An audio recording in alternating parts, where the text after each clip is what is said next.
pouquinho mais cedo que hoje é dia da festa da Cátedra de São Pedro, a festa da igreja de hoje, desse dia 22 de fevereiro. E por isso eu recebo hoje aqui no Mulher.com o diácono Eric Módulo. Tudo bem, Eric? Oi, Renata, tudo bem, tudo Prazer ótimo. te receber aqui. Alegria é minha estar aqui mais uma vez no Mulher.com. Legal estar com você aqui para a gente conversar sobre um assunto tão legal. Que bom, a gente até comentava aqui que já fizemos alguns trabalhos juntos comentando sobre o Papa, eleição do Papa Francisco. Jornada Mundial da Juventude. Jornada Mundial da Juventude. É verdade. E hoje vamos explicar então essa festa da Cátedra de São Pedro. O que é essa festa, Eric?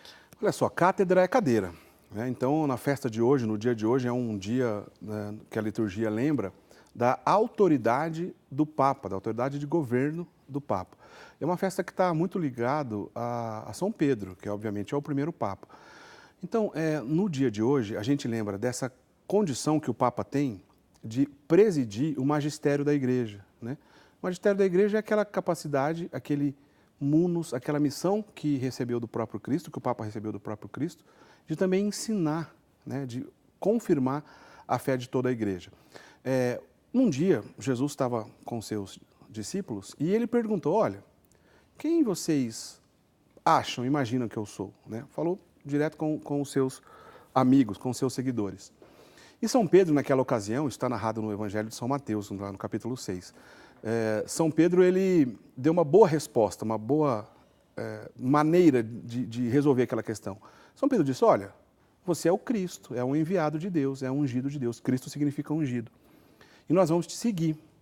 Aí, Jesus vira para São Pedro e fala, olha, Pedro, não foi nem a carne nem o sangue que te revelou isso. Mas isso foi uma inspiração divina, foi meu Pai que te revelou, ele diz. E a partir daquele momento, na sequência, Jesus disse para Pedro, olha, tu és pedra e sobre esta pedra eu vou edificar a minha igreja. Porque o nome de São Pedro era Simão, né? E Kéfas, que é a palavra que Jesus usou, que significa pedra, literalmente, para dizer, olha, você é a rocha, você é a pedra na qual eu vou fundar a minha única igreja. E desde então, na sequência ainda desse diálogo, Jesus diz, eu vou te dar as chaves, né, do reino dos céus, tudo que você ligar aqui na terra também será ligado no céu. Agora, o que você desligar aqui na terra, também será desligado no céu. Então, naquele momento, iniciava então o governo, né, da igreja que Cristo fundou, que é a única igreja. Isso é uma questão até de história, não é nem postura de fé. Essa mesma igreja é a Igreja Católica, pois de São Pedro até o Papa Francisco, são 266 papas. O Papa Francisco é o primeiro, São Pedro é o primeiro, e o atual Papa Francisco é o número de 266. É bonito isso, né? Porque é uma tradição. Uma tradição que vai passando de geração em geração, de sucessor em sucessor, e hoje é dia de lembrar tudo isso, dessa cátedra da cadeira do governo que Jesus deu para uma pessoa e seus sucessores perpetuam na história e no tempo para que a missão de Jesus continue até hoje. E é bonito lembrar isso também, porque a gente comenta tanto, e você que assiste a Rede Século XXI, vê muitas reportagens aí falando sobre o Papa Francisco, as ações do Papa Francisco na igreja, ele atua muito fortemente em questões sociais, já falou sobre a Venezuela, fala sobre a guerra na Síria, e às vezes a gente pode esquecer, né, Eric, da autoridade que é o Papa. Por que o Papa Francisco fala tanto e pede tanto para os líderes mundiais? Quer dizer, é uma tradição e que vem de Cristo. Essa Exatamente. autoridade vem de Cristo. A autoridade, isso mesmo, vem de Cristo. E essa autoridade que Cristo concedeu a São Pedro, que é passada de sucessor em sucessor, e hoje é o Papa Francisco, o atual Papa da Igreja, ela tem alguns símbolos, inclusive, que deixam isso mais claro, né? Justamente para que o povo entenda do que se trata essa autoridade. Você disse agora há pouco que o Papa Francisco, em tantas ocasiões, acaba tratando dos assuntos importantes para o mundo todo, né? Porque durante todos esses séculos, o poder temporal do Papa, ou seja, a ação dele também na Terra, é respeitada. Primeiro que ele é um chefe de Estado. E, de acordo com cada época, isso foi vivido de um jeito. Tem até um símbolo, que eu acho que a gente tem uma imagem para mostrar, que é uma tiara papal, que simboliza também esse poder temporal do Papa, né? É uma espécie, uma tiara mesmo que o Papa usa, que atualmente nossa geração não acostumou mais com essa tiara papal, porque o último Papa que usava foi o Papa Paulo VI, que é santo hoje, São Paulo VI. E a última vez que ele usou foi em 1963. Então a gente tem essa, não sei, tá aí a imagem? É Pio XII. Pio XII usa, aí tem dois símbolos dessa autoridade papal, que tem tudo a ver com o que a gente está dizendo hoje. e que a gente respeita a cultura de cada época, mas o essencial do papado, que é o governo, permanece. Bom, primeiro a cátedra, a cadeira do Papa. Cátedra é cadeira, É, para quem está assistindo cátedra a gente é cadeira do Papa. Só terminando de comentar, tá vendo essa tiara que o Papa está usando? Ela tem 3 coroas. É a tríplice coroa, que diz respeito à sua autoridade temporal, ou seja, essa influência que o Papa tem no mundo quanto um grande líder, a sua autoridade pastoral, né, de ensino, e também a sua autoridade eclesiástica, de governar a igreja, de nomear bispos, de transferir os bispos. Então, é uma tríplice coroa. Essa coroa era usada antigamente em ocasiões solenes, especiais. O Papa Paulo VI, como eu disse, foi o último que a usou. Vamos ver um detalhe dessa tiara? Acho que a gente tem mais detalhada também. Tá aí. Para você explicar Isso. direitinho, para quem está em casa. Tem 3 coroas. Então, essa tríplice maneira do Papa governar, ela está destacada nessa coroa papal. Durante muitos séculos, usou-se essa tiara papal, inclusive é símbolo em alguns lugares que a gente vê, por exemplo, o brasão do Vaticano tem uma tiara dessa, para representar que ali se trata do governo do Papa, que tem depois essas fitas, que geralmente no final dessas fitas se coloca o brasão de cada Papa. Então, é um símbolo do governo papal, do que a gente estava dizendo, que representa uma cultura, que a partir de João Paulo I foi abolido, João Paulo II não manteve essa tradição, portanto, se trata de um costume, mas João Paulo I, João Paulo II, Bento XVI e Papa Francisco, que não usaram essa tiara papal, continuam exercendo o governo da mesma maneira. O que é essencial fica. Esses costumes que são adicionados. Aliás, a gente mostrou agora há pouco a foto do Pio XII sentado nessa cadeira, que é um outro desse símbolo, que tem a ver com a cátedra que a gente está dizendo. Esse aí era é conhecido como sede ou então sédia gestatória, que era uma cadeira que era conduzida por 12 homens. Quando o Papa era apresentado nessas vestes solenes, usando a tiara papal, não durante a missa, mas, por exemplo, aí é Paulo VI. Para representar bem também, para a gente ver o que é essa sede gestatória, né? Os auxiliares ali carregando, conduzindo. Isso. Então, por exemplo, por uma questão de lógica e de prática, a gente está falando de uma instituição de 2000 anos. Sim. Né? Comunicação, TV e internet é da nossa geração, mas como que alguém ia ver o Papa numa multidão? Levantava-se numa cadeira, né, que representava primeiro o governo, que tem tudo a ver com a festa de hoje, a Cátedra de São Pedro, e uma coisa prática, que é apresentar ele ao povo. Era até um símbolo, então, e respeito ao povo, a gente pode dizer assim, para o povo exatamente. poder ver o Papa. Agora, à medida que a tecnologia e outras maneiras foram evoluindo, não tem tanta necessidade mais de usar essa sede gestatória. Se bem que, como se trata de costume, se um Papa quiser retornar ao uso, não tem nada de errado. Não tem problema. Pois, como diz, costume de cada época. Mas essa sede gestatória lembra, dá essa ideia de cadeira, de governo, de alguém que está ali para governar a igreja, de alguém que coordena a igreja, a mando do próprio Cristo, como a gente iniciou a nossa conversa lembrando de São Pedro. Mas aí a igreja vai se adaptando aos poucos também, aos costumes da época. É verdade. Como você disse, foram quantos? 266 papas? Isso, 266 papas. Bom, em 2000 anos, né? Muito tempo, a gente vai evoluindo, a internet chegou, a fotografia chegou para poder apresentar o Papa para o povo. João Paulo I, quando foi eleito, João Paulo I foi aquele Papa que ficou só 33 dias como Papa, né? Foi no ano de 1978, o ano dos 3 Papas. Paulo VI, depois ele faleceu, João Paulo I, 33 dias, e João Paulo II foi eleito em 78. João Paulo I chegou a usar essa sede gestatória que a gente mostrou agora há pouco, somente no dia da sua apresentação.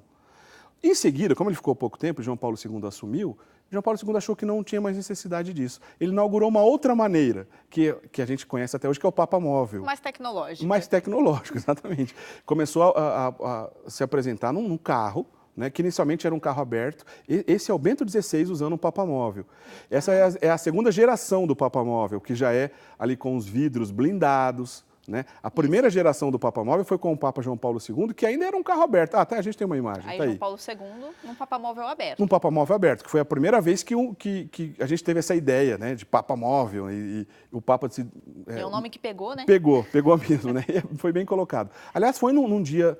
Num Papa Móvel como esse, que em 1981, no dia 13 de maio, o Papa sofreu atentado na Praça de São Pedro. Ele recebeu aquele tiro que quase o tirou a vida. E depois daquela ocasião, o Papa Móvel ficou um pouco mais, vamos dizer assim, seguro. Por isso que a gente viu ali Bento XVI usando o Papa Móvel com vidro, blindado, por uma questão de segurança mesmo.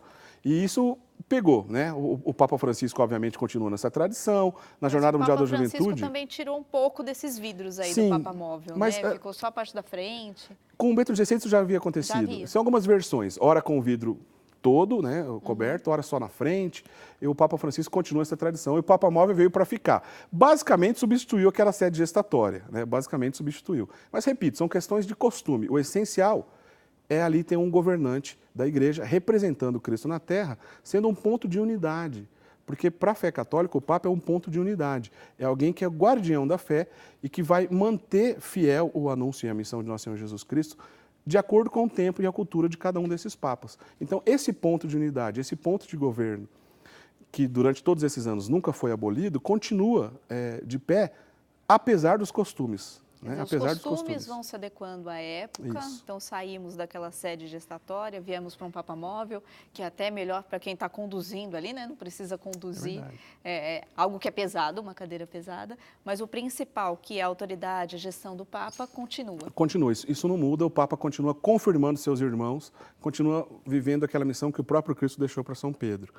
Aliás, São Pedro tem tudo a ver com a festa de hoje, né, que a gente está dizendo a Cátedra de São Pedro.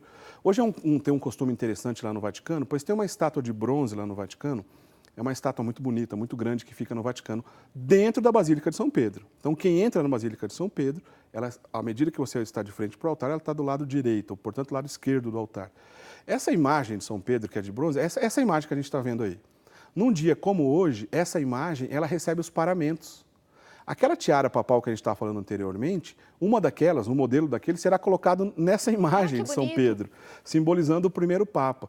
Geralmente o costume é paramentar hoje, dia 22 de fevereiro, a Cátedra de São Pedro. Essa imagem recebe os paramentos, recebe a tiara papal e fica até junho, na festa justamente de São Pedro e São Paulo.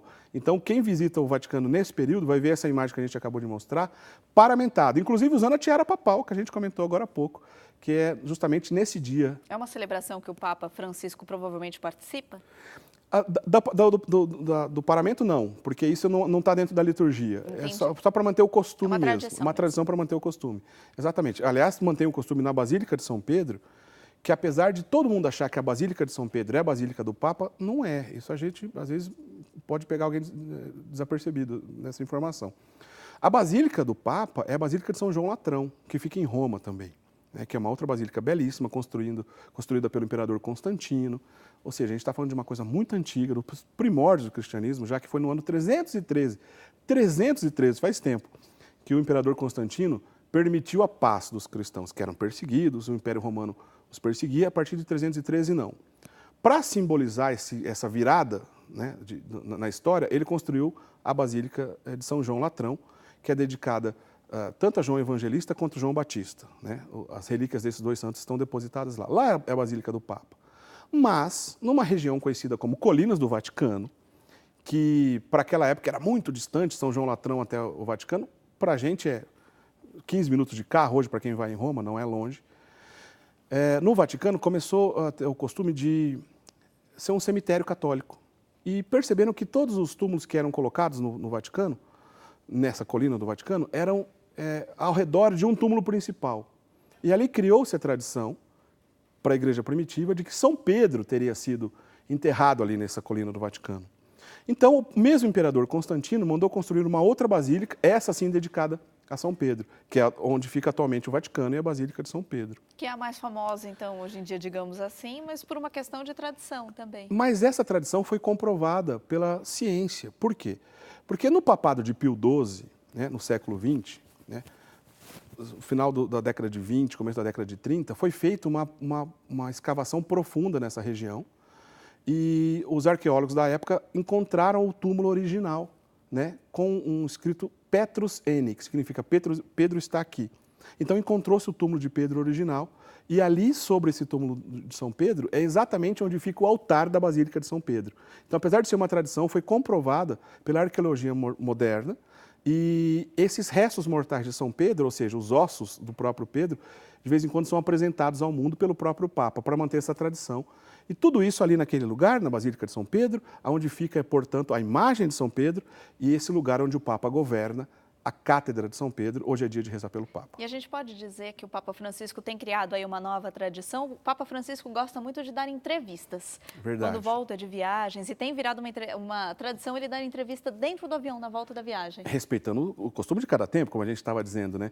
O Papa Francisco tem feito isso. Cada vez que ele viaja, a gente tem uma imagem dele dando entrevista no avião, falando sobre a viagem que ele está fazendo, explicando um pouco sobre os problemas da igreja e as novidades da igreja naquele dia. Se bem que Bento XVI começou com isso. Já fazia também. O Bento XVI começou a dar essas entrevistas no avião, mas o Papa Francisco continuou e ficou mais famoso, porque a gente está vendo, cada viagem que ele já vai, a gente já espera. O que será que ele vai dizer no avião para os jornalistas? Então é uma coisa nova do papado, respeitando o costume de cada época. Agora o Papa Francisco, Bento XVI já fazia isso, o Papa Francisco continua com essa tradição de dar entrevistas durante as suas viagens, seja essas viagens internacionais ou na própria Itália.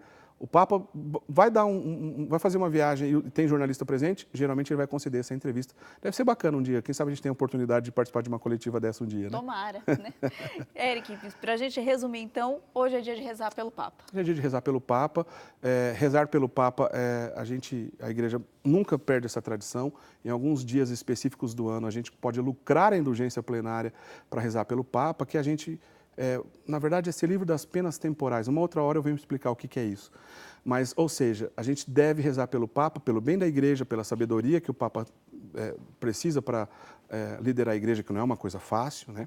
E para que ele tenha saúde também, para que com essa saúde e o vigor ele possa viver a missão que Cristo deu um dia para São Pedro, e que hoje essa missão continua com o Papa Francisco. Se Deus quiser, se Deus permitir. Aliás, para você aprender bastante aí sobre a igreja, a tradição da igreja, Diácono Eric apresenta o programa Eclésia toda semana, toda terça-feira, às 8h30 da noite, aqui na Rede Século XXI. O Padre Guido, eu e outros convidados, a gente está comentando sobre esses assuntos e muitos outros. Fica o convite, então, para você assistir sempre, toda semana, tem um conteúdo aí para você aprender um pouquinho mais sobre a nossa Igreja Católica, é isso? É isso aí, isso mesmo. Diácono Eric, muito obrigada pela participação. Eu que agradeço, sempre às ordens. Essa festa de hoje da igreja. É uma alegria estar aqui, estou sempre às ordens. Obrigado, Renata. Eu que agradeço. Até a próxima oportunidade. Se Deus quiser. A gente se vê.